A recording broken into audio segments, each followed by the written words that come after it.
Korte Suprema ang naunang resolusyon ng COMELEC na nagdedeklarang si Homer Sakilayan ang nanalong mayor ng Imus, Cavite noong 2010 elections. 8-7 ang resulta ng botohan ng mga mahistrado. Pero ang nakaupong alkalde na si Emmanuel Maliksi maghahain daw ng motion for reconsideration. Tingin niya, may bahid politika ang pagpapaalis sa kanya sa pwesto. Muli makakalaban ni Maliksi si Sakilayan sa pagka-mayor sa eleksyon sa Mayo.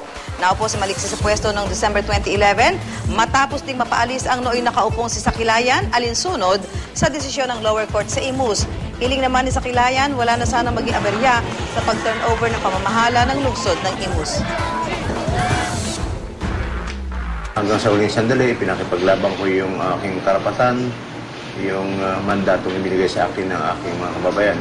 Kahit na sabihin natin medyo ang rendition ng desisyon ng Supreme Court ay medyo late na, natatawa pa rin ako. Nabigla nga kami, no? Kasi unang-una, wala pa kami natatanggap na order galing sa Supreme Court. Kinonsulta ko yung ating mga abogado. Kasi nga, ang 8-7 kasi na decision, parang wala talagang clear majority.